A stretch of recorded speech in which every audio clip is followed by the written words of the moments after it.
yeah. I love my HBCU.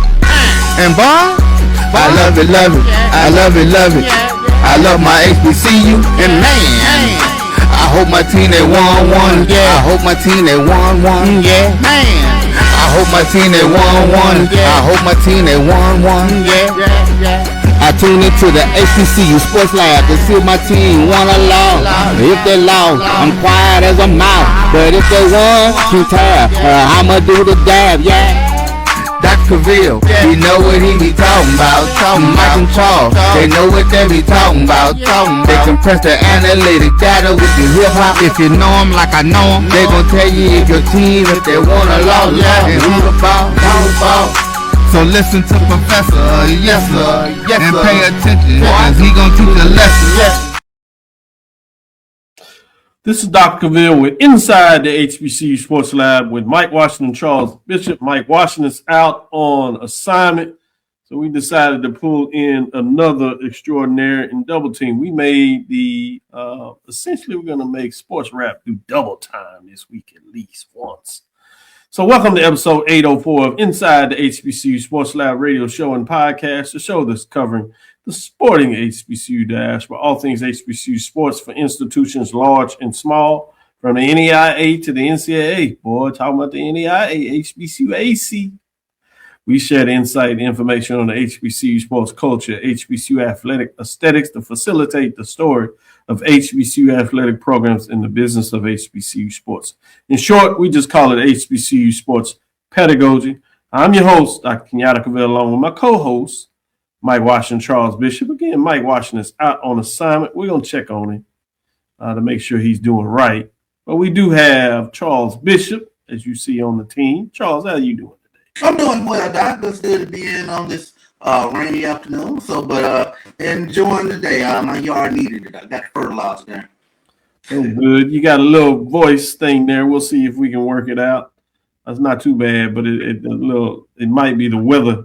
Internet not letting you be all the way great, but not too bad at all. We'll keep pushing through it. We also, as I said, we have the full set, if you would. First, Bryan Fulford and AD Drew from Sports Rap joining us on a Tuesday. Charles probably logging back in to make sure he gets straight. He's trying to deal a little bit with the StreamYard and playing different metaverses, as they would have it out there, whatever they like to call it these days, Bryan and AD. But all things, we are filming from our home studios and sending a signal live to KSOH 1230 AM studios with the Texas Radio Hall of Famer, Ralph Cooper in the beautiful home of Texas Southern University from Houston. Got Charles back. With that being said, AD Drew, how you doing today? Waiting gang. Some personal things going on. Waiting on that phone call. Everybody on here know. Well, heck, I'll put it out here. Another grandchild on the way. So waiting on that. And of course, children have no sense of time because they come right during the middle of SIAC championship season. So, trying to balance that along with just life in general, bro. It's fun. Well, congratulations to the family. Certainly say prayers for health and happiness. But you're absolutely right.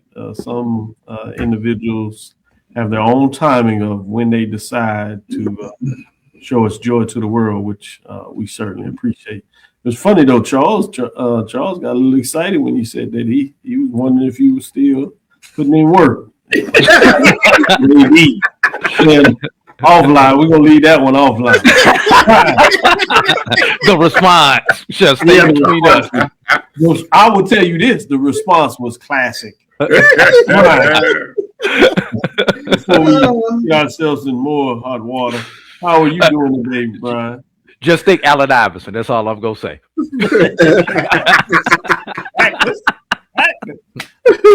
We talking about practice.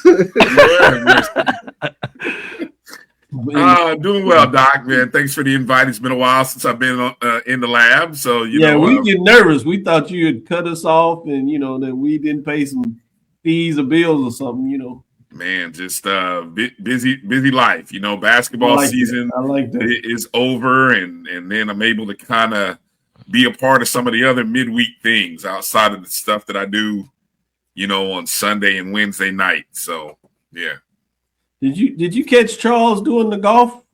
You know, you know what? I did not. I did hear the all the buzz regarding the great interview that he had with Doc, but no, I did not catch you know, the golf coverage. I'm gonna have to talk to Charles offline. I don't know if they pulled that down a little bit now. I can't find it now. I done went back, watched the golf, heard Charles sound pretty well, pretty good.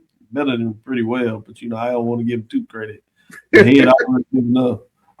But yeah, it was good. AD Drew, you about to get into double duty time also in terms of SIEC. It's coming down, closing out on the regular season, time to get some tournaments in here, right? Yes, sir. Actually, golf and track are going on simultaneously in the SIAC right now. Golf ends tomorrow and track ends on Thursday. So we'll have some championships to announce on Thursday out of the SIAC. Yeah, and you know, just not to be tooting our own horn, but we are in a damn good position to pull the Commissioner's Cup for this year. Congratulations. You supposed to toot that. Yeah, it's not tooting your horn. That's just stating fact. You know, if track does what we expect Morehouse Track to do, it should pretty much be in our hands. But you know, I will say this, total transparency. Spring Hill could come along and sweep everything outside of track in the spring and put themselves, because if you look at the sports that they dominate, you know they trying on their way out. They dominate. You won't have to worry about that. But and Albany State also, if they have, because they did win football back in the fall, right. If they have a good spring, which they baseball will have a good chance, and their track is competitive also. So it's not locked yet, but you know, it's between the three of us right now on the men's side for the Commissioner's Cup. Good job. Do they give out rings when you win the Commissioner Cup? I wish they gave a bonus check is what I wish they gave, but no, they don't give you anything but a big old trophy. Oh, okay. Right. And you got to wait until football media day to get it. Wow. Okay. Oh, they make you wait a little bit when all the lights are on, though. That's a good thing. Yeah. Mm-hmm. Well, expansion, conference churning is always in the news. With that being said, especially if you talk about HBCU AC, boy, they have putting in work. Every time we look up, they are putting in work, and Dr. Kiki Baker-Barnes has another one.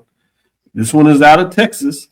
If you were listening closely to AD Drew about a week ago, maybe two, he alluded to this, but I don't think for those that are into that thing regularly may have paid attention to it. But good job, AD Drew. You need to go do the lottery, play some spades, dominoes, Las Vegas, or whatever. All I know is when Bryan asked you for the numbers, make sure y'all call me because I'm doubling up.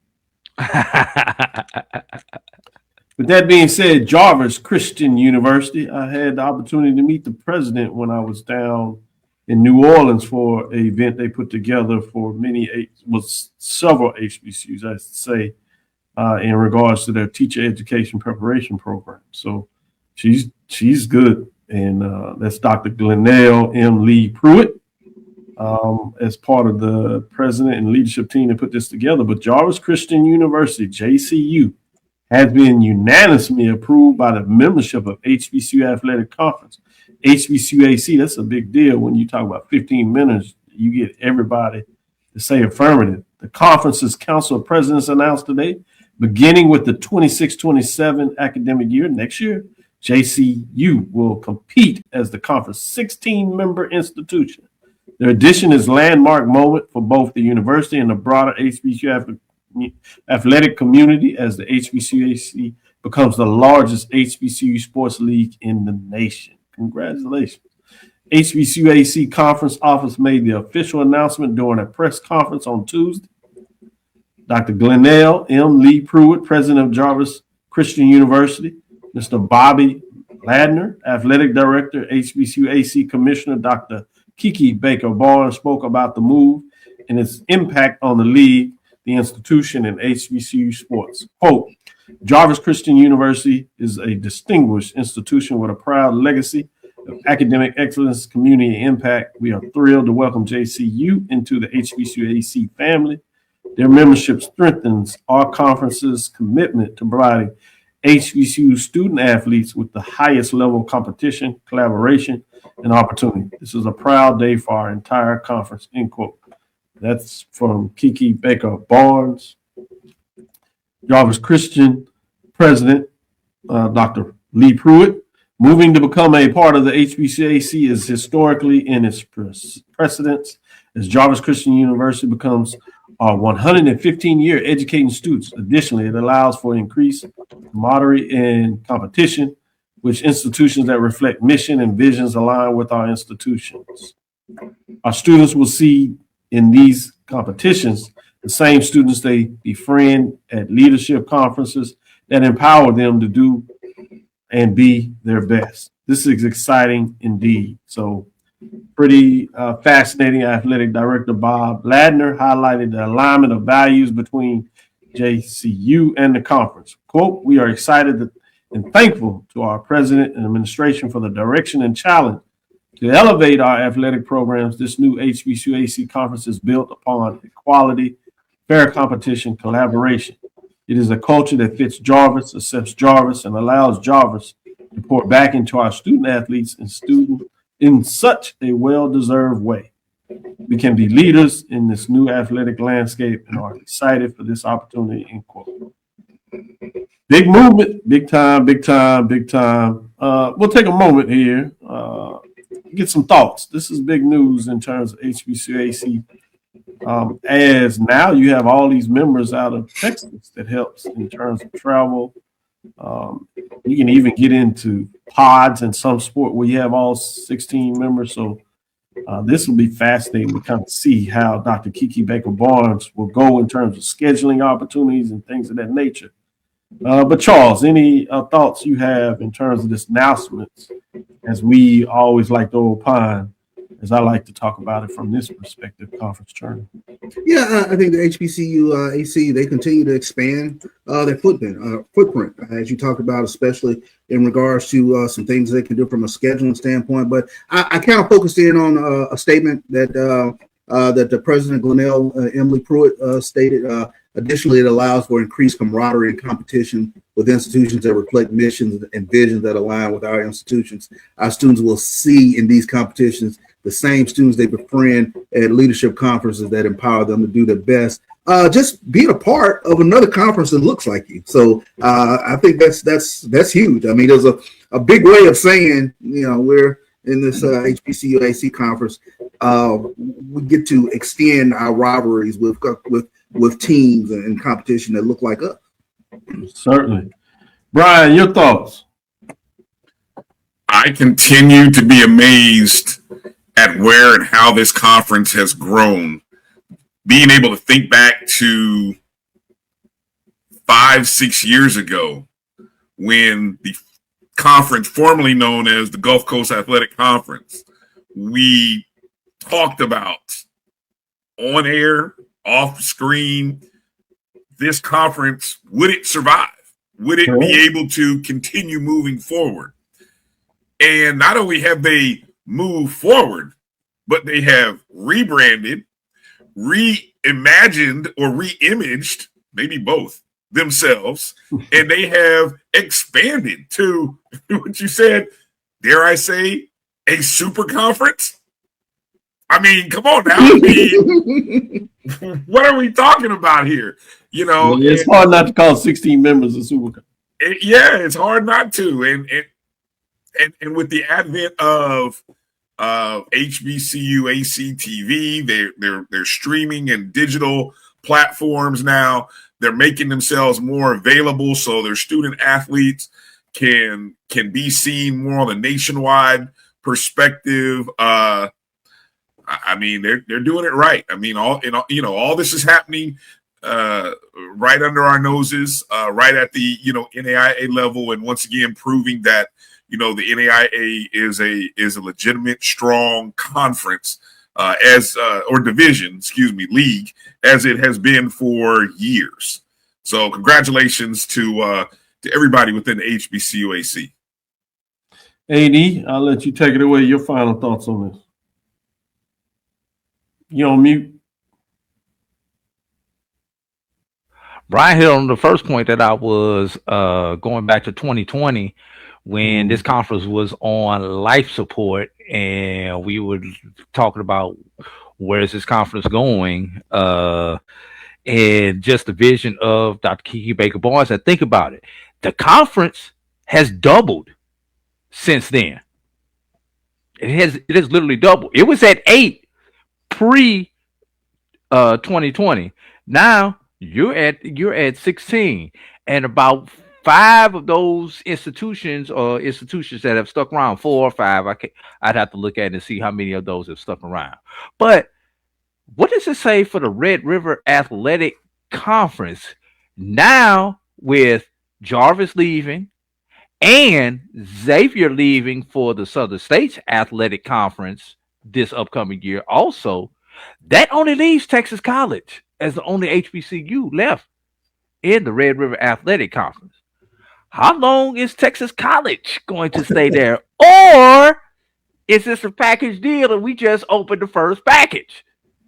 I'm just putting it out there. We knew the word around Jarvis with them making the move. Now Texas College, because now they sticking out like a sore thumb in that particular conference, and bringing Texas College over, especially giving the, dare I say it, the inconsistency of UVI in the HBCU AC gives you a stronger 16 with Texas College coming in, and then UVI could be that 17th member that when they could compete and they make the minimum requirements, they still compete for championships. But that still gives you 16 teams on the continental United States to compete. If Texas College comes over. To close that out in terms of that final framework, and ask the question: is this a package deal, and will we hear something relatively short with Texas College? And the point that you made with the Red River Athletic Conference, particularly with Xavier leaving. So yeah, it'll be fascinating to kind of see what that looks like. Before we close out on this, is AD saying Texas College is the flag now? Oh wow. He didn't say that. You said that, Edwin. You said that, Edwin. Alabama State, before we close it out, they claim SWAC's women's tennis tournament. If you hadn't heard, the men, they did the double-double. Men got a 2, and that's 5 in a row for the men.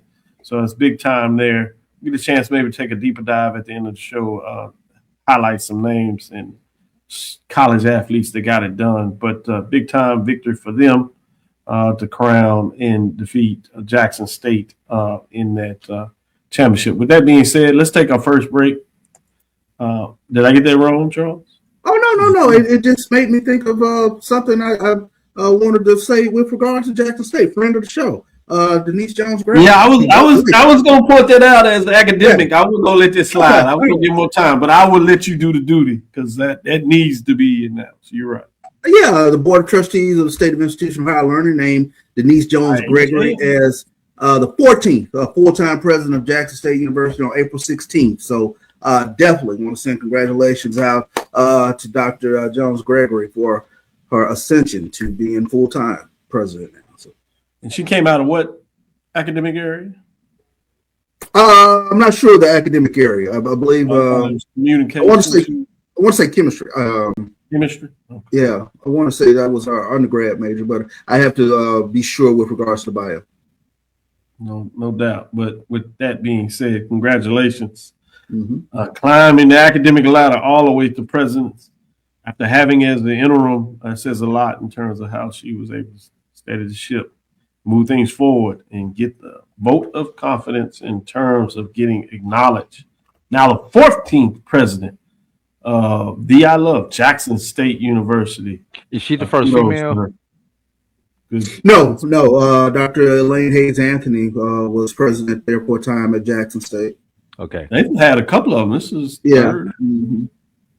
At least two, I think maybe three. But yeah, Jack State has been ahead of that curve. Good question though there. Let's take our first break, come back on the other side, and get back into the sports. It's time to look at the top 5 mid-major poll rankings for week number 6. We'll be right back after this next break. For over 30 years, HBCU Image has been more than just an apparel store. We've been a movement, a statement, a legacy. We celebrate the pride, the purpose, and the culture that make historically black colleges and universities legendary. Whether you're a student or a lifelong supporter, our gear lets you wear your HBCU story with confidence and style. Because when you wear HBCU Image, you're not just wearing clothes. You're wearing culture. You're wearing pride. You're wearing purpose. HBCU Image, a Kenny T's company. From cancer care to accidental injuries to cardiac care, we all know that there are times that you can't control what happens in your life. But with Globe Life Family Heritage, you can be prepared to weather the storm when it comes. Call Dr. Beverly Eagle Rogers at 877-300-8269 or visit the website at globelifefamilyheritage.com. With over 25 years of serving communities, Dr. Beverly Eagles Rogers is here to help you and your family through difficult times. Dr. Beverly takes pride in Globe Life being one of the few companies that returns 100% of premiums to clients that stay healthy. So for more information, call Dr. Beverly Eagle Rogers at 877-300-8269 or visit the website at globelifefamilyheritage.com. Are you hungry for authentic Caribbean food like jerk chicken, oxtail, red snapper, shrimp, tofu, and rasta pasta? Well, find your way over to Mango's Caribbean Restaurant, 180 Auburn Avenue, right next to Royal Peacock in downtown Atlanta. Them belly full, but we hungry. Mango's Caribbean Restaurant, open daily from 11 a.m. to 10 p.m. And on Friday and Saturday, we're open till 4 a.m. Come to Mango's and put some spice in your life. Oh, we've got a good thing going. Mango's Caribbean Restaurant, 180 Auburn Avenue, right next to Royal Peacock in downtown Atlanta. For more info or directions, call 404-698-3992 or log on to mangoscaribbeanrestaurant.com. For instant coupons, text MANGOS to 313131. Tell your mama hungry, papa hungry, brother hungry. Mango's Caribbean Restaurant, authentic Caribbean cuisines. Open up the door, tell your mama hungry. You're looking for the latest information on Southern University sports, the Southwestern Athletic Conference, and HBCU athletics. There's only one place to go. Tune in to the Carlos Brown Show, exclusively on the Black College Sports Network. Compress the analytic data with your hip hop. If you know them like I know them, they gon' tell you if your team, if they wanna lose, and who the ball. So listen to Professor, yes sir, and pay attention, cause he gon' teach a lesson. This is Dr. Ville with Inside the HBCU Sports Lab with Charles Bishop, Bryan Fulford, and A.D. Drew. The professors are in the building, and we're about to go to work because I'm going to get inside the mind of these three gentlemen. Before we get into softball, can we hit this breaking news, Dr. Cavil? Oh, you got some breaking news? Yeah. What you got? Per Liv Antilla, a.k.a. is Liv for Hoops. That should be her new nickname, Liv Scheffler, because that's what she looks like, Adam Scheffler, with his breaking news. Lane College has hired Barry Wellington as their head coach. He was most recently the head coach at Russ College. Previous stops include Arizona Christian, Lane College, Christian Brothers University, Cumberland's, Lamar State College, Port Arthur. Good update. That's men's basketball, correct? That's men's basketball. And of course, she broke yesterday that Mike Davis is set to become the new head coach at Valley. That should be an interesting one for those SWAC heads out there. and Bryan, pull out some talk about that Sunday, Bryan. We checked through the boxes. We talked about Sunday, Bryan. Yeah, I mean, it was going to take some. It was going to take somebody with some brand name value to turn. Yeah, either that or a big bag. Now I will say this: it'll be interesting from my perspective in terms of obviously Valley's going to make as much as commitment as they can, but when he was doing his things at Texas Southern University, the resources weren't an issue. Now, obviously, he still found a way to get additional stuff. So that's, to me, the big question. How much is he able to have his magic with what resources Valley can provide? But in terms of bringing in a brand name that's done it before and somebody that can say, if I get these resources, I can deliver this. You've seen me do it before in this league. So sometimes that allows folks to reach a little deeper than they usually do.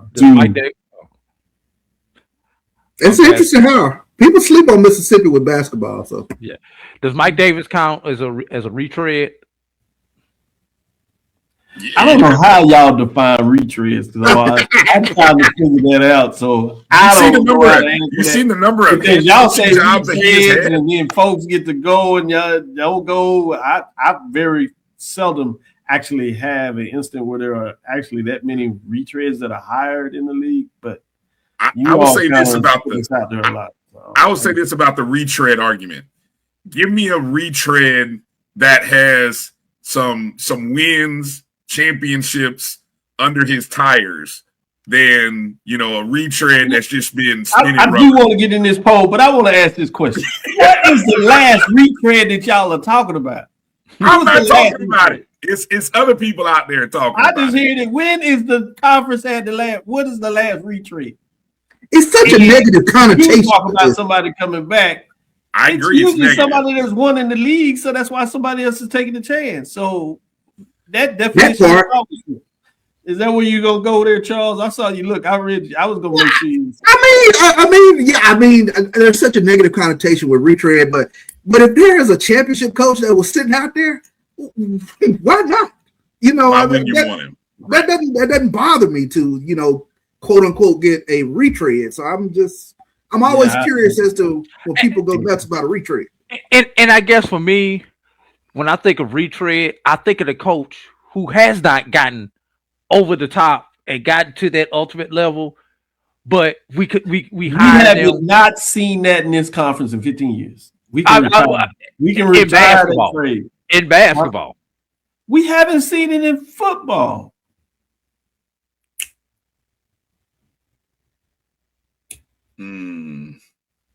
Okay. If y'all say so. Who? Damn it. Only close person you can talk about is Pine Bluff that went to Alcorn and he walked away from it. Well, does retread count in conference, or can he have come from somewhere else and been mediocre average where he was previously? No, for me, it's got to be retread. It had to be in the conference. How can you be a retread from somewhere else? I don't know. Just because you've been spinning your tires in another league. Y'all got to define this. Y'all just making it up. We don't have us have a whole segment on this. Let me get this poll rankings. Bring up the top 5. Luckily, there's not a lot of changes here. We can get this in here. Leave it to the professor to get the class back in shape. Yeah, dropping out this week. Not anybody. Receiving votes was Everwater Tigers. They're 26 and 18 overall, 15 and 9. And Stillman Tigers, 23 and 18, 19 and 2. That is out of the SIEC and the HBCU AC. Let's get in the top 5, where we do have changes, but everybody stays in the top 5. Starting with number 5 is the first change. Is the Dillard Blue Devils fall, actually. 1 spot. They're 22 and 11, 19 and 2, 35 points. Previous rank 4. We have number 4, which is Claflin Tigers out of the CIAA. 22 and 11, 11 and 1, 37 points. They were previous ranked 5 and went on a win streak in their conference play. So they move up 1 spot to number 4, previous being 5. At number 3, Savannah State Tigers, 25 and 15, 15 and 9, 42 points. They stay in the 3 spot. Bringing us to number 2, Albany State Golden Rams are 31 and 9, 30 wins. Good job. 19 and 5, 1 first place vote. They did lose a first place vote, 58 points, but they stay in the 2 spot. You have number 1 Tuskegee Golden Tigers sit at 32-7, 30+ wins again, 21-1, just 1 conference loss. 6 first place votes, 68 points. Playing some really good softball. Tuskegee is getting it done. I'm going to start with you, AD Drew. What are your thoughts in terms of the top 5? Mr. Retread.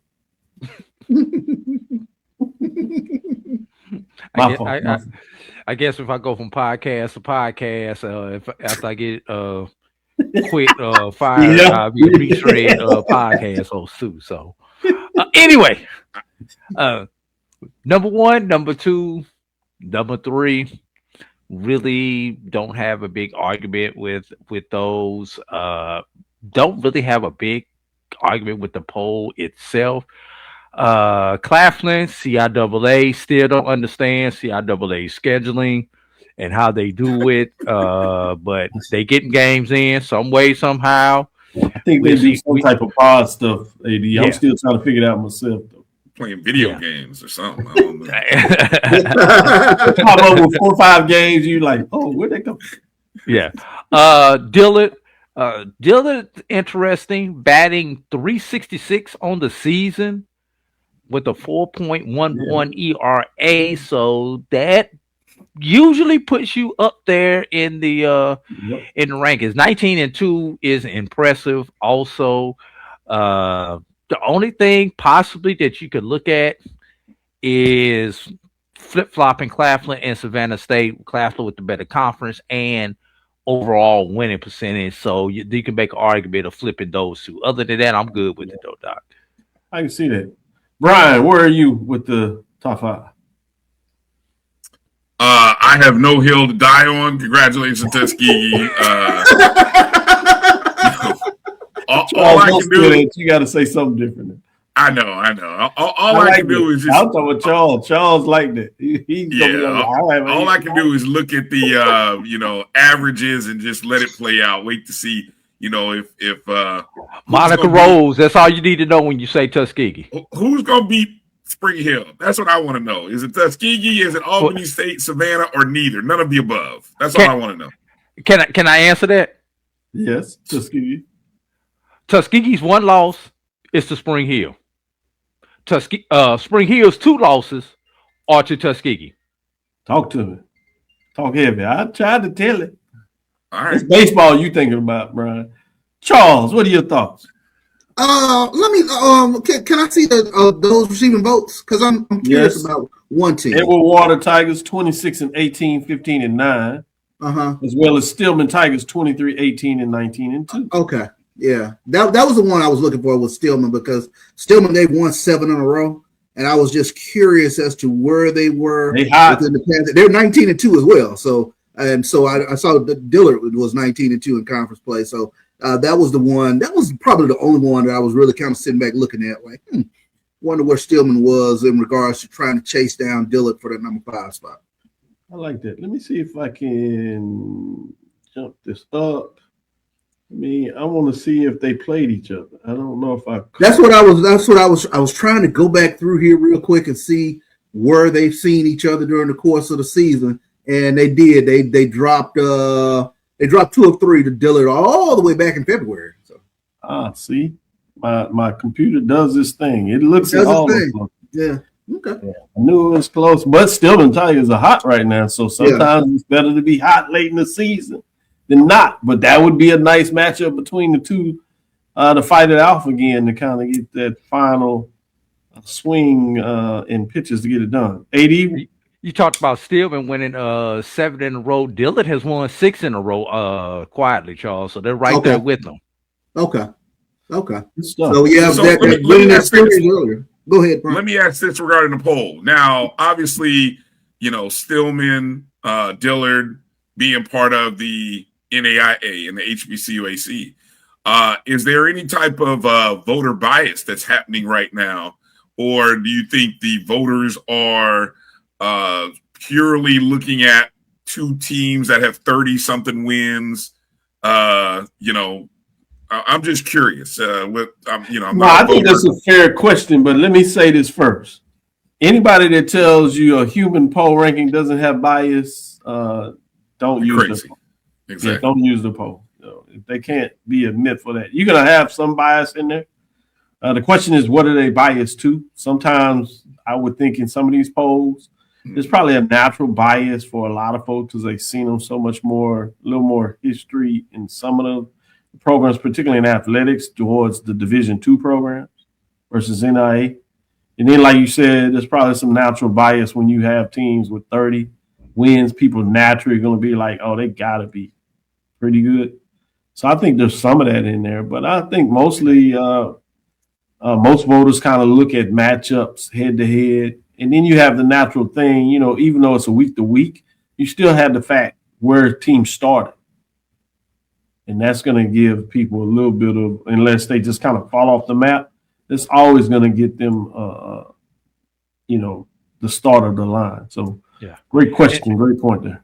And when you look at, just take Tuskegee to talk about bias, they beat Stillman, who's receiving votes 2 games back in February. They beat another good team in Faulkner. They beat they beat 1, 2, 3 CIAA teams back in February, Lincoln, Bluefield, and Claflin. So that should put them ahead of them. They lost to Alabama State 6-4, but they split with Alabama A&M. So, you know, I don't believe I'm saying this. Well, it's women's sports, so I can say this. Tuskegee has the resume. Yeah. So good one. Way to put it out there. We'll be right back after this next break. We'll come back on the side and see if we have the same kumbaya with the major division power rankings top 5. We'll be right back after this break. Charles. This is the Dean of the College of HBCU Sports, Kenyatta Cavil of Dr. Cavil's Inside the HBCU Sports Lab with Mike Washington and Charles Bishop.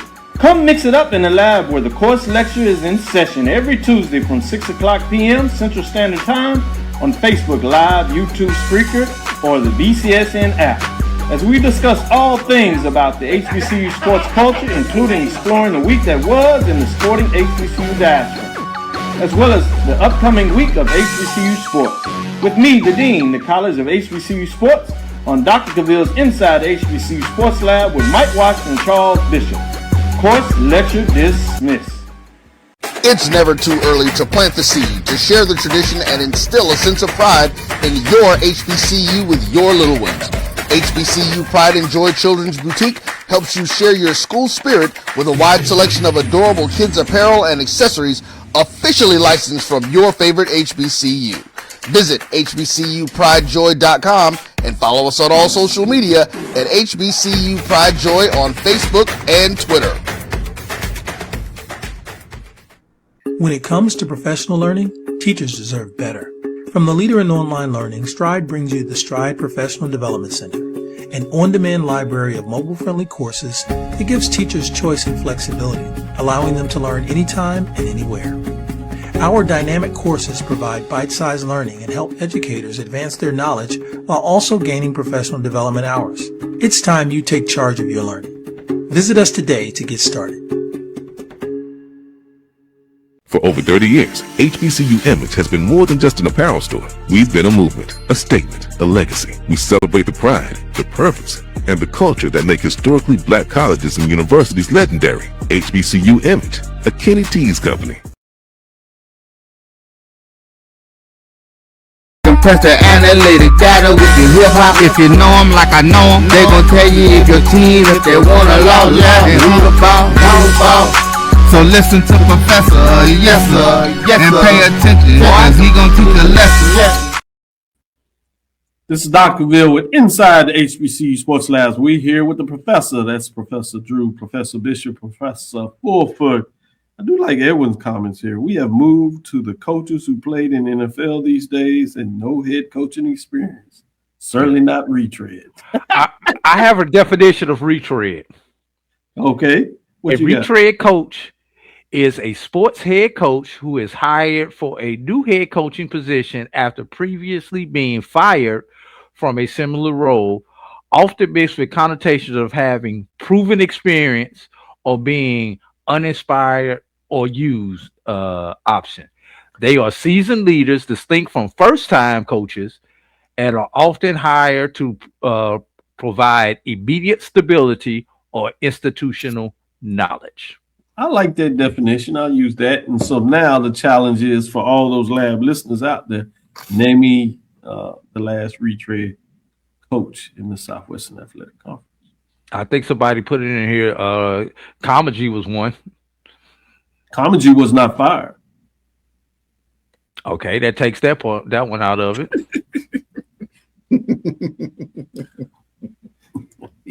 Give me a minute. All right, let's pull up the major division. Dude wasn't fired either. So, yeah. That's why I said most of them wasn't fired. Most of these folks are not fired. Mm-hmm. They leave for other opportunities and they come back and then people are just mad because they wanted. They leave before they get fired.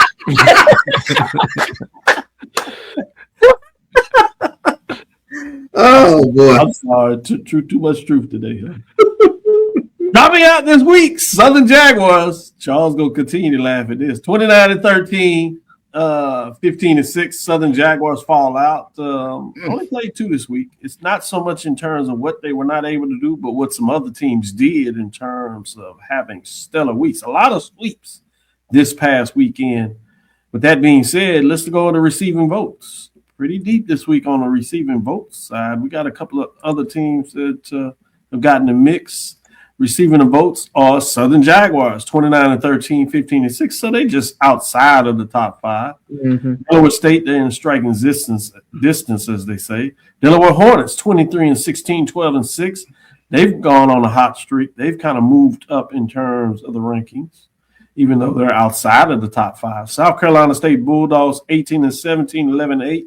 Struggled a little bit with 54 points, along with Norfolk State Spartans that were in the top 5 a couple of weeks ago, but they keep trending in the wrong direction. Still 20 wins, 8-20-18, 10-8, as they get the final team in the receiving votes component. Let's get in the top 5. Top 5, Texas Southern Tigers remain in top 5. They stay in the top 5. 25 wins, 25-10, 14-6, 70 points in the top 5. Bringing us to number 4. We go to the Eastern Division. A lot of folks like the East. Jackson State Tigers, 23-18, 14-6, 71 points, not ranked. They kind of bounced back, had a little down week a couple of weeks ago after a lot of folks thought should be in the poll. They came back with a vengeance this week, getting it done with some big wins. So they're 23-18, 14-6, right there behind teams in the Eastern Division at the top, but they sit at number 4. Bringing us to number 3. Florida A&M Rattlers sit at 26-17, 17-4. One first place vote, 79 points, ranked number 1 a couple of weeks ago, but actually ranked 3 last week, and they stay in the 3 spot. Bringing us to number 2. Prairie View A&M Panthers sit at 25-14, 17-1, 3 first place votes, 83 points, ranked number 2 in the matchup there. Bringing us to number 1. All these teams were from the SWAC, but guess who's number 1? Right. They're out of the MEAC. Howard Bison, 25-14, 7-1, dominating the MEAC.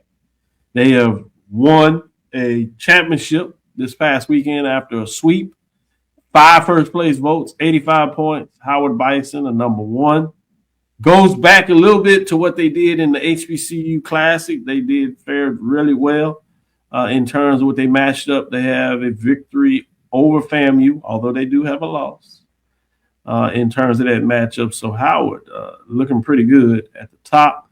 Fascinating to see what people think. I'm going to go with Bryan. It really likes to bring up the West and the East in softball.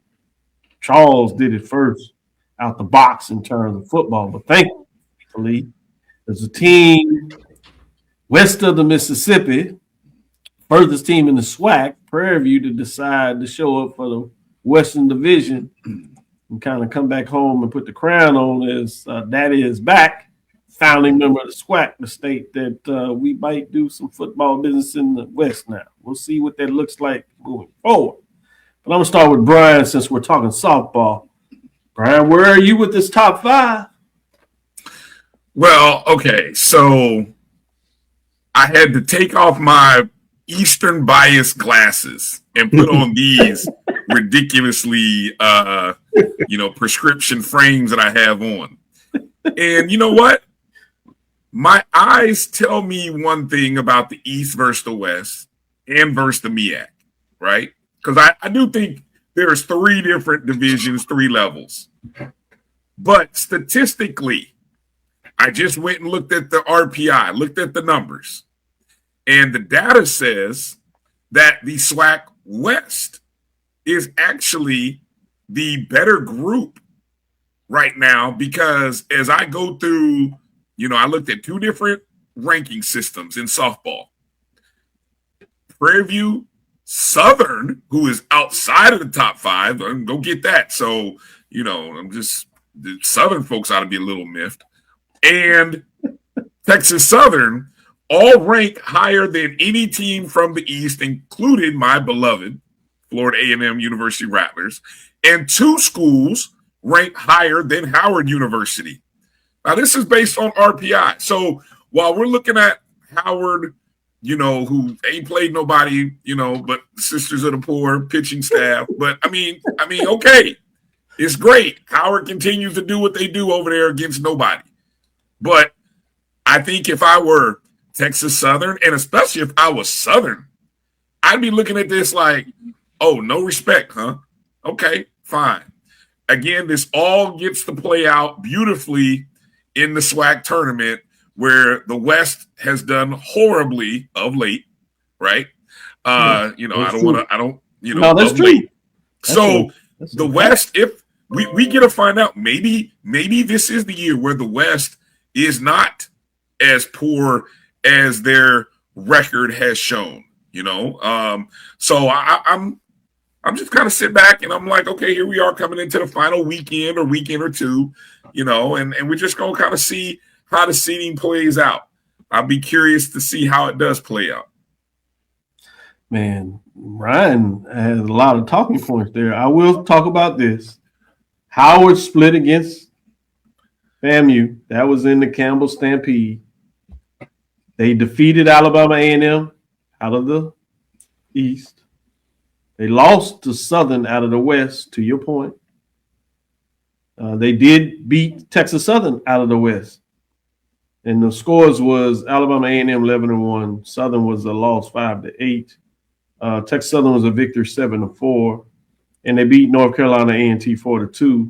Alcorn game was canceled. So just some points of reference, but great points that you made there, particularly going to the database in terms of strength and rankings. Good stuff.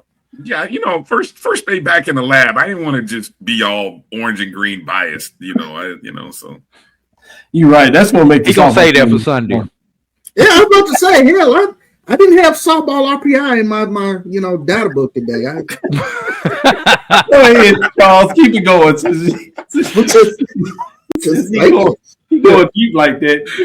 Jackson State is in the poll rankings. Jackson State in the poll rankings. You got 2 teams from the West, 2 teams from the East. Southern, I think, has really balanced out the West as they've gotten back in the softball business. They do have 2 of 3 they took from Southern. Mm-hmm. They did get 1 of the games from Prairie View in terms of that. So, Prairie View swept Southern, but Texas Southern got 1 of the games from Prairie View to open things up before Prairie View took the last 2.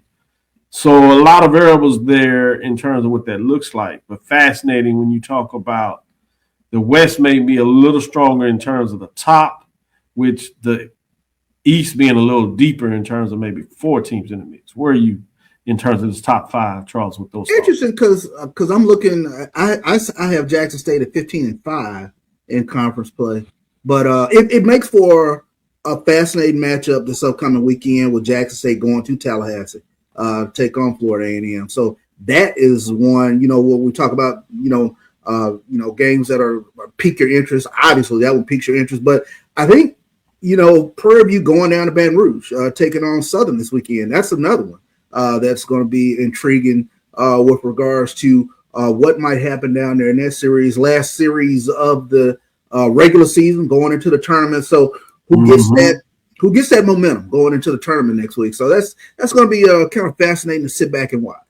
And you're correct. The rankings are, in terms of conference standing, Jackson State 15-5, one game back in the loss column against FAMU. Now, FAMU does have 2 more wins in terms of playing a couple of more games than Jackson State in terms of some rainouts. AD, go ahead and give your final thoughts. Well, it's really going to be interesting. I know we're not into baseball, but 1 versus 2 in both baseball and softball occurring this weekend in Tallahassee with Jackson State, FAMU in softball, FAMU Bethune. Come on, SWAC TV in baseball. But getting back to this poll though, might need to move Prairie View to number 1, Dr. Cavil. I'm gonna give you the why. I'm gonna give you 2 reasons why. Number 1, just studying all 3 teams have dominated in conference 1, 2, and 3. But when you look at their out of conference record, if I was to rank it, I would think Prairie View has better non-conference wins than the other 2 combined. Yep. So that's number 1. Number 2, looking at another rating system, which I like to go to, called MEAC. Prairie View is 195 in MEAC. Howard is 213. FAMU is 222. So those are 2 reasons why I moved Prairie View to the number 1 slot right now, Dr. Cavil. Oh, they got to win. Boy, Mike would be proud of these guys right here. Oh my God! They sitting at the front of the flag. Lose it. Softball RPI. Oh man! Hey, way to show out, gentlemen. In all seriousness, good information, making sure that we are doing our homework and giving the women what they deserve in terms of some much needed updates in terms of where we thoughts. Obviously, you can throw this in and mix it all up. You have some tournaments coming up, particularly in the SWAC. It should be fascinating. Let's take our last break and come back. And we'll do a little more talking what they teased out. Some of these big matchups coming in this week. We'll start with softball, but we got to tease out a little bit about baseball. We have what everybody loves. We have a matchup, both, as you said, division-wise in terms of softball and baseball. Only 1 lineup, no divisions, if you would. We got a 1 versus 2 tied records. Boy, between 2 teams that like each other, not as much as they don't like each other. Put it that way. We'll be right back on the other side. Greetings, Panthers. My name is Roland Austin, and I'm one of the directors at the 1876 Athletic Foundation. The 1876 Athletic Foundation was formed to promote the success of all 343 student athletes. Our overall goal is to fund scholarships for all of our student athletes. We ask that you help us in achieving this goal by donating to the 1876 Athletic Foundation via the QR code below or 1876.foundation. Your generous donation will help us continue to assist the needs of all of our Panther athletes. Thanks, and go Panthers. For over 30 years, HBCU Image has been more than just an apparel store. We've been a movement, a state, a legacy. We celebrate the pride, the purpose, and the culture that make historically black colleges and universities legendary. Whether you're a student or a lifelong supporter, our gear lets you wear your HBCU story with confidence and style. Because when you wear HBCU Image, you're not just wearing clothes. You're wearing culture. You're wearing pride. You're wearing purpose. HBCU Image, a Kenny T's company. Test the analytic data with your hip-hop. If you know them like I know them, they gon' tell you if your team, if they wanna lose, and who the ball. So listen to Professor, yes sir, and pay attention, cause he gon' teach a lesson. This is Dr. Cavil's inside the HBCU Sports Lab with Mike Washington, Charles Bishop. Mike Washington is out on assignment, so we have none other than the sports wrap that you usually get on Sunday night. We got them putting in a little overtime as they join us here in the lab. That's AD Drew and Bryan Fulford, Bryan and AD Sports Wrap. With that being said, let's get into some of these matchups. Let's start on the ladies' side. I'm going to bring them down, all of them. Obviously, we'll feature a little more in terms of what game may be interesting. I think what that looks like, obviously. But you have, in terms of this week coming up, starting on Thursday, actually you have Arkansas Pine Bluff at Alcorn State. That is in Normal. And then you have Grambling State at Texas Southern. You have Alabama A&M at Bethune-Cookman, Prairie View at Southern, and you have Jackson State at FAMU, Mississippi Valley State at Alabama State. I think there's two that going to keep everybody intrigued, and they're both divisional games. With that being said, one of them has a lot on the line with just a one-game difference in terms of loss column. A little different, but still momentum-wise, it'll be fascinating to see what that looks like. Charles, starting with you, where is your interest? I think I know, but why? To see if Jackson State can get some of that get back. They dropped 2 or 3 when FAMU came to Jackson, but very interesting to see what Jackson State is able to put together this weekend down in Tallahassee. Go to you, Drew. What are your thoughts this weekend in terms of softball key matchups? Do I need to stay in this conference, or can I switch to the other conference? You know you can always switch. We have mid-major and major. It's on you. All right. No, I want to go. I want to start off with the in the MEAC, Howard and Norfolk State. One versus it's a 1-4 matchup on paper, but that's definitely going to be an intriguing matchup as people look. Norfolk can sweep Howard, and Howard's still going to be in first place by about 3 miles. So, but just to give them a reality check and to bring them back down to earth would be was going to be definitely interesting. And going to my conference, the SIAC, actually SIAC is off this week as they prepare for their tournament next week, Dr. Cavil. So, and I would like to kind of get into those pairings for the tournament, but I want Bryan go first. Oh, you want me to go ahead and go with it? Although it's not been published on the website, so I don't know if there is some discrepancies out there. Maybe some people trying to do some makeup games, but right now going through the East, Albany State's your 1 seed in the East. Savannah State is your 2 seed. Edward Waters is your 3 seed, even though they are both tied record-wise. And Fort Valley snuck into the number 4 slot. They had to beat Albany State on Sunday to get into the 4th slot, because if they would have lost that game, they would have been tied with Clark Atlanta, and Clark Atlanta had the season series, so Clark Atlanta would have gotten the tiebreaker to get them.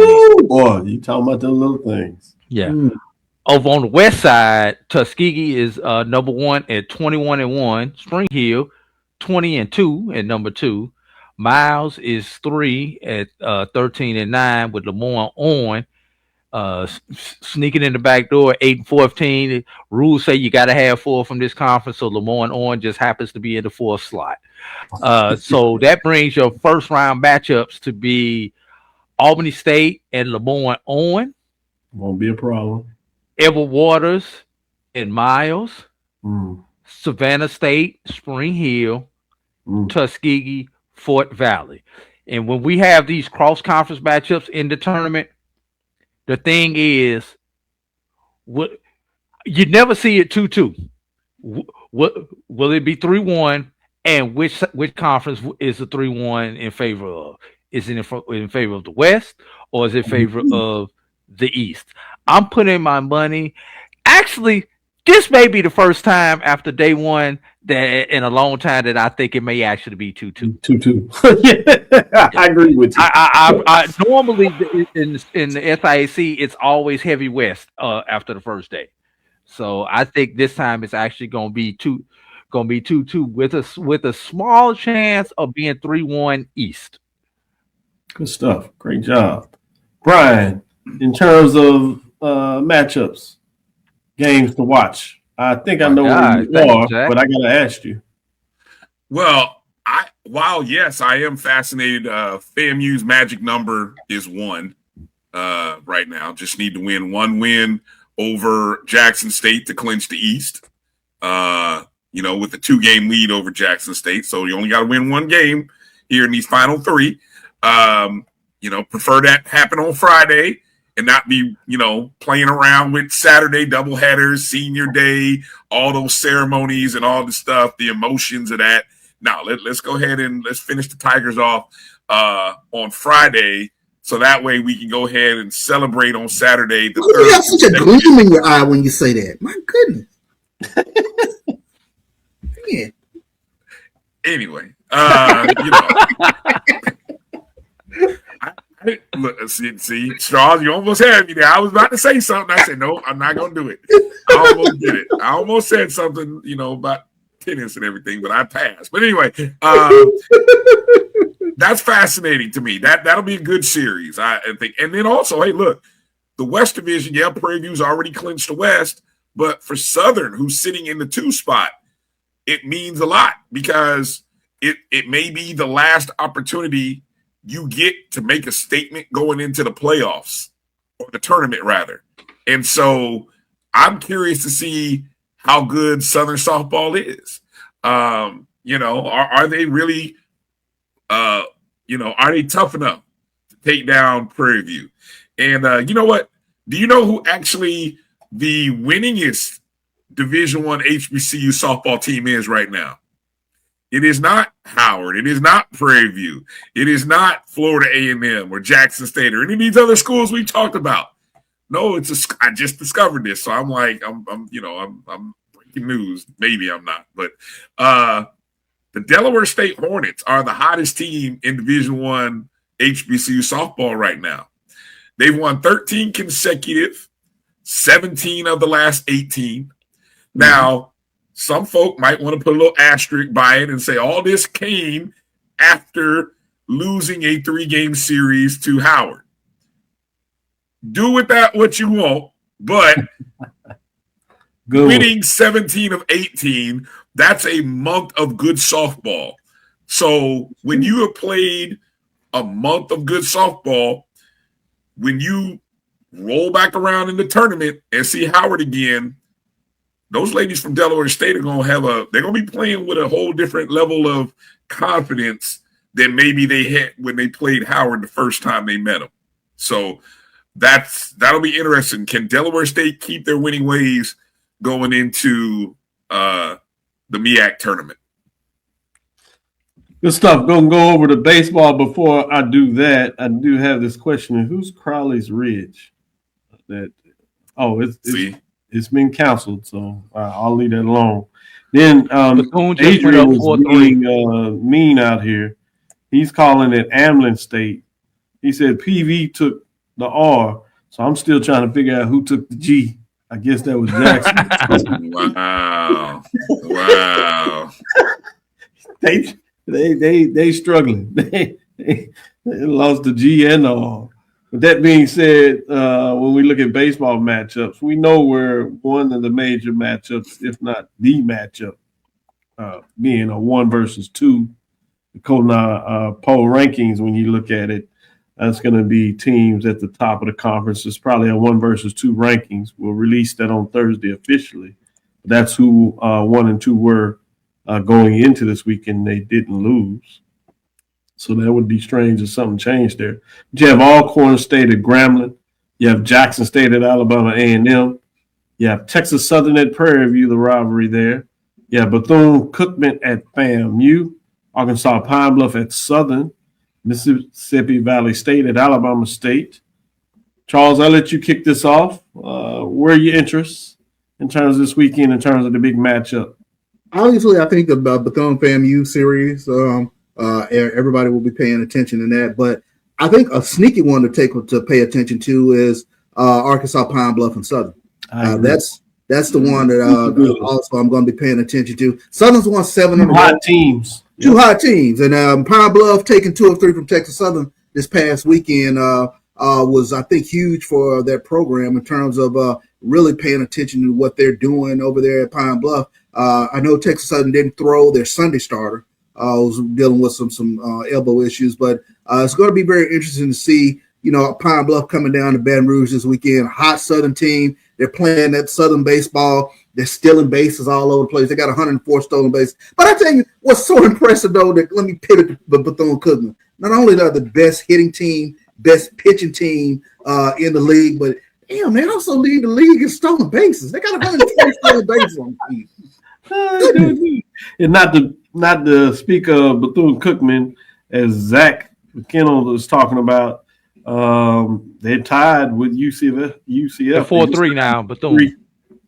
Bottom of the sixth. Yeah, they're what? It's 4-3 Bethune now. Bethune, yeah. With Bethune still batting. Look at that. They just do it differently. Bryan, you talked about this, though. You said on Sunday they would get UCF, but they would get triggered as they go to Tallahassee of 2 out of 3. Where are you with that matchup? Because it's fine. You can talk about that matchup. It is the key matchup. But give us a little more insight. Honestly, I want to get a game in this. Last year we got swept by Bethune. I forgot that. Ooh. Yeah. This year,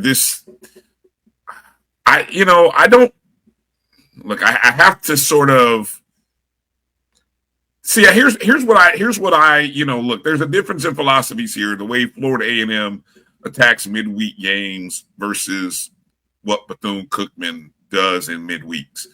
And I think because of the success that Bethune has had in midweeks, it's worthy of praise and recognition. And I think what is easy to do is to really go into this series and think they have that much more of an advantage than Florida A&M. And I will just tell everyone to be cautious of that, because as Florida A&M prepares to go into this with their top pitchers and their hitters, this is going to be an interesting matchup. I really hope that being at home makes a difference. I would love to be able to see FAMU take 2 of 3. I'm not going to predict the sweep, but give me 2 out of the 3. Give me a series win. But more importantly, I want to see 3 great games. That's what I want to see. If FAMU were to lose 2 of 3 and those 2 losses were by a run in the 8th or 9th inning, you know what? Hey, it's going to be tough, but I don't know. I can't make a prediction because I'm even thrown off a little by what I see Bethune do in the midweek. And it's like, are they really that good? They're good. No shade. But I just keep saying, are they really that good? Are they that much better? And I will just say, just pump the brakes and let's wait to see how this weekend plays out. Caleb Granger, does he throw Friday?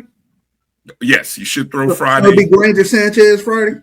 Should be. Okay. Granger's been throwing Fridays all season, all SWAC season. Okay. Great points made by all of y'all. A couple of final points I'll put on here. You let me get mine in. Oh, I sure didn't. I started on the last one. Go ahead, AD Drew. I'll my final points in. I'll be brief. For me, the most interesting one is the race at the bottom for me. And that's going to be Alabama State and Valley. We're not used to seeing Alabama State 6, 7, 8, 9 in the standings. When's the last time Alabama State has not been relevant in baseball? And at the same time, let's ask the question, when is the last time Valley has been relevant in baseball? Well, those 2 roads collide this weekend in Montgomery, Alabama. Just put this in perspective. Should Valley sweep Alabama State, they will be tied with the records. Their records will be tied after this weekend, and Valley will own the all-important tiebreaker with these 2, as as these three teams, those two teams, along with Jackson State and Grambling, all play around in that 5, 6, 7, 8 slot. Somebody has to be left out. Yeah, I think that Jackson and Valley are going to be interesting for the AC. Somebody might get hot. But Jackson State's schedule eases up toward the end of the season. Yeah, it really does. They did have a tougher opponents, but it still makes an interesting theater with what has happened thus far. And just as Jackson State's schedule gets easier, Valley's schedule gets that much harder. Damn, coming with a bullpen game tonight. Goodness. I'm telling you, that's the crazy part, right? I mean, I'm just. Oh yeah, I mean they can. Play, at some point you got to recognize they play some good baseball. One of the things I wanted to say, both of y'all made some good points. And Brian, to your point is, I think some of those folks talking out there, they're not watching baseball. They might be watching records. They get the feed off of social media to the point Bethune-Cookman has some good wins. That's who you're talking to. Those that are watching baseball knows number one thing is this is a rivalry game. So all that other stuff sounds good. I would think that, generally speaking, Bethune-Cookman, even in conference games, has played a little better than FAMU, but the game is in Tallahassee. And we know when these folks line up, right, all that other stuff that you want to talk about goes out the window. These are some good matchups. And the good thing is, for us that like to watch this kind of stuff, it's on SWAC TV. You also have that sneaky good one, Mississippi Valley at Alabama State, SWAC TV. It doesn't list Prairie View, but Prairie View pretty much has all this stuff on SWAC TV. So even that rivalry with Texas Southern, to see if they can bounce back, that's on TV, even though Prairie View is struggling, so nothing there. The only one that you have to keep your eyes on in terms of that's outside of SWAC TV with Arkansas, Pine Bluff, and Southern, and in that region, people will be able to catch that. The other thing that was intriguing is I think Zach brought this up, and I know my man Raymond Fire said it's too early for that, but I think it's never too early. That's why we have talk TV, talk sports, talk YouTube, whatever, particularly when you get into it. With the question, is it feasible that Bethune-Cookman could earn a 3 seed? I think at the pace they're going, if they can finish off the season in regular season champs, or at least tied for it, and win the tournament, I think it's likely they will actually have a 3 seed. Now, the 2 seed, I think, is a little far-fetched. They need a couple of things to go their way. But I think a 3 seed is in the marbles. I think they do have an argument of trying to push towards a 2 seed, but they have to have quite a bit of things kind of regionally work out for them. But the only thing about that 3 seed, they probably won't stay in the Southeast region. As if they're a 4 seed, they're going to wind up going. That's what I was thinking. Florida State. If they're a 3 seed, they're going to travel. Yeah, which may not be a bad thing in terms of getting out of this region with a lot of the bigger brands in the area. But it'll be fascinating, and we know one thing, regardless. If they can get there, they're going to play some good baseball. But that can be said for some of the other top things. FAMU represented really well. You know, obviously Alabama State is not where they were, but when they did it, they had well. And even going back to Jackson State, when they got in the tournament, when they had the big upset. So we've had our teams that get in the tournament. Texas Southern with a win over Rice. Prairie View should have got a win over Rice. When those teams are rolling and playing hot, they can play some good baseball. But the next step is finding a way to get out of that super regional. So it'll be interesting to see what that looks like. But I think at this point, what's exciting for us that follow baseball, we have some very exciting baseball in that SWAC tournament. Boy, will it be magical. But we got to start this weekend with a matchup that features the top 2 teams in the conference tied at number 1, which is the beautiful thing about the SWAC. Unlike the MEAC that has some really good sports and everything, they don't have baseball within the conference. So things kind of slow down. They have to go back and talk a little more about the football. While football is always high and king, particularly with folks that talk about Grambling not having a GRR, and what they're going to do in Baton Rouge is fascinating. Even to talk about Alabama State and Jackson State and FAMU, regardless of fascinating when you talk about football. But we get to be able to be entertained by baseball and really good softball as well. So thank you for listening inside the HBCU Sports Lab. Make sure you make sure you share our podcast with your friends and colleagues. Bryan, go ahead. No, I just wanted to take a second, Doc, and as you were talking earlier about being able to watch all this on SWAC TV, we're watching right now a couple of big things happening right now in Daytona Beach. One, the fact that Coach Hernandez and Daytona Beach were able to host this game against a Big 12 opponent, UCF. And part of that is due to the improvements at that facility that they play at, which is probably now one of the nicer ballparks that, schools in the SWAC. And I know when I talked to him a couple of weeks ago, he was excited about the advantage, the fact that now you can host home and homes and you can host a UCF and there'd be no, hey, you're in a great ballpark. I mean, you got to add the fact of how they played against other teams also makes it easier for teams to say, we'll play you home and away because you have the facility and you're not going to kill our rankings because you're playing some good baseball. Yep. Nice so facility. It shows you that it can be done. It can be done. And then the fact that you see this on SWAC TV, shout out to the Cat Eye Network, providing good coverage, good play-by-play announcers. Please, everybody get some play-by-play announcers. He said it's good camera work. Boy, he's nice. I'm telling you, man, they got it figured out over there in Daytona Beach. I'm a little jealous, but anyway, that's the exciting thing. That's the exciting thing. So SWAC TV, man, big day for SWAC TV. So enjoy watching the games after you log off with us. I know I'm gonna get some popcorn and watch these last three innings or so. I know that 2.5 innings, and they just pitched out of a jam. They had. I just saw that. Excuse me, a 2-out triple, but he was able to pitch out the jam. Now they go to the bottom of the 7th, up 4-3.